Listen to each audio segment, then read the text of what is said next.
سردار کے ساتھ جو بلوچ مکران پہنچے وہ شاہ سوار تھے اور بہت منظم تھے۔ سردار جلال خان نے حکومت قائم کر کے انہیں قومیت کا احساس دیا اور قبائلی نظام کو مضبوط بنیادوں پر استوار کیا۔ ناظرین، 15ویں صدی عیسوی میں بلوچوں کے دو قبیلے رند لاشار ساتھ ساتھ وسطی بلوچستان کی طرف بڑھے۔ جو لوگ ان کے مقابلے میں تھے یا تو وہ قتل کر دیے گئے یا انہوں نے اطاعت قبول کر لی۔ آخر میں چاکر خان رند کے عہد میں سارا بلوچستان بلوچوں کے قبضے میں آ گیا اور وہاں ان کی حکومت قائم ہو گئی۔ میر چاکر خان رند ایک عظیم بلوچ تھا۔ وہ امیر جلال خان کی اولاد میں سے تھا۔ اس کا شجرہ نسب یہ ہے: میر چاکر خان بن امیر شاہ بن امیر اسحاق بن امیر کالو بن امیر رند بن امیر جلال خان۔ اس نے خزدار فتح کر کے درہ مولا پر قبضہ کر لیا، کچی کے میدانوں کو فتح کیا، درہ بولان پر قبضہ کیا اور ڈھاڈر پر قبضہ کرنے کے بعد سبی کو فتح کیا۔ اس کے بعد قبائلی حسد کی وجہ سے رند اور لاشاریوں دو خاندانوں میں جنگ چھڑ گئی جو 30 سال تک جاری رہی۔ ان دونوں قبائل کی جنگ سے بھی کئی داستانوں نے جنم لیا۔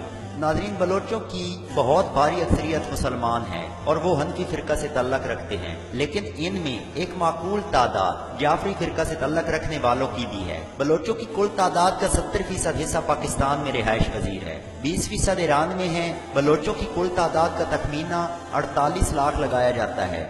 پاکستان میں بلوچوں کو دو حصوں میں تقسیم کیا گیا ہے، سلمانی اور مکرانی، اور ان دونوں کے درمیان براوی قبائل کی ایک مضبوط حد موجود ہے۔ ناظرین، بلوچ خاندان جہاں جہاں آباد ہوئے انہوں نے اپنے آپ کو اسی رنگ میں ڈھال لیا اور اسی علاقے کی زبانیں بولنے لگے۔ بلوچی بولنے والوں کی تعداد کا اندازہ 1.5 سے 2 کروڑ کے درمیان ہے۔ تاہم حقیقی اعداد و شمار نہیں بتایا جا سکتا، کیونکہ اصل بلوچ اور خود کو بلوچ کہلانے والوں کی اصل تعداد کتنی ہوگی، اس سے بلوچی بولنے والوں کی تعداد کہیں زیادہ بڑھ جاتی ہے۔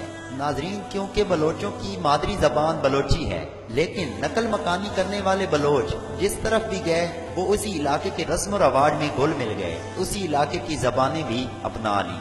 در حقیقت بلوچ ایک بڑی قوم ہے جس میں کئی زبانیں بولی جاتی ہیں۔ براوی بولنے والے خود کو براوی یعنی براوی بلوچ کہتے ہیں۔ بلوچ صرف بلوچستان ہی میں نہیں بلکہ سندھ، جنوبی پنجاب، بہاولپور، جنوبی افغانستان، شمالی ایران، خلیجی ممالک اور ترکمانستان کے علاقوں میں آباد ہیں۔ بلوچ تالپور لغاری سندھ پر برطانوی راج سے قبل حکمران تھے۔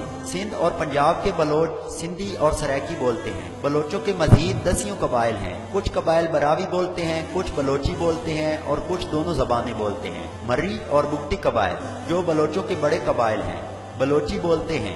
لانگو قبیلہ جو وسطی بلوچستان میں رہتا ہے بلوچی کو مادری اور براوی کو ثانوی زبان کی طرح بولتے ہیں۔ بزنجو قبیلہ جو خزدار اور نال میں رہتے ہیں اور محمد ثانی قبیلہ یہ دونوں زبانیں استعمال کرتے ہیں۔ گارانی بلوچی بولتے ہیں اور ان کو بلوچی بولنے والے بنگلوزئی کہا جاتا ہے۔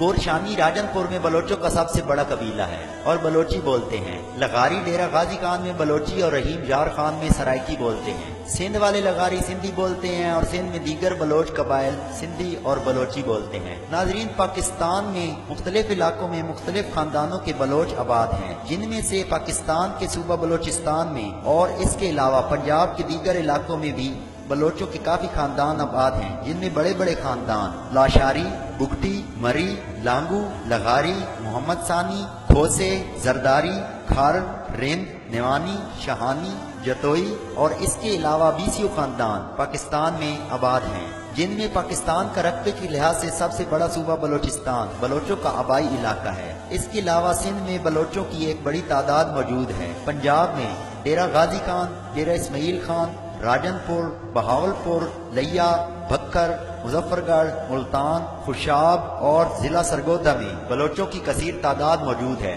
جو اپنے اپنے علاقوں کے رسم و رواج کے ساتھ ڈھلے ہوئے ہیں اور اسی علاقے کے رہن سہن کے مطابق اپنی زندگی گزار رہے ہیں۔ ناظرین، اگر تاریخی لحاظ سے دیکھا جائے تو بلوچ قوم ایک بہادر قوم کے طور پر ظاہر ہوتی ہے۔ بلوچوں کو برطانوی راج نے شروع سے مارشل لوگ کہا تھا۔ یاد رہے ناظرین کہ برطانوی حکومت مقبوضہ انڈیا کے ان لوگوں کے لیے یہ لفظ استعمال کرتی ہے جو جنگ پسند اور دوران جنگ بہت تیز اور بہادر، وفادار، خود پر انحصار کرنے والے، جسمانی طور پر مضبوط، جذبہ اور نظم و ضبط رکھنے والے، محنتی اور جنگ کے دوران ثابت قدم رہنے والے ہوں اور فوجی چالیں جانتے ہوں۔ برطانویوں نے ان لوگوں سے اپنی فوجیں منتخب کی تاکہ ان کی حکومت قائم رہے۔ ناظرین، پاکستان کی سیاست میں آج کل بلوچوں کا بہت بڑا کردار ہے اور مشہور ہونے والے بلوچ پاکستان کے صدر سردار فاروق خان لغاری اور پاکستان کے رہنے والے وزیر اعظم میر ظفر اللہ خان جمالی، اس کے علاوہ بگٹی خاندان کا ایک بہت بڑا نام نواب اکبر بگٹی، اور اس کے علاوہ بہت سے کھوسے بلوچ اور لغاری اور کھر بلوچوں کی تعداد سیاست میں اس وقت موجود ہے۔ دوستو، امید کرتے ہیں ہماری آج کی ویڈیو آپ کو پسند آئی ہوگی۔ اگر ویڈیو اچھی لگی ہو تو ہمارے چینل کو سبسکرائب کریں اور بیل آئیکن کو لازمی دبائیں تاکہ آنے والی نئی اچھی ویڈیوز سب سے پہلے آپ تک پہنچ سکیں۔ دوستو، ویڈیو دیکھنے کا شکریہ۔ اللہ حافظ۔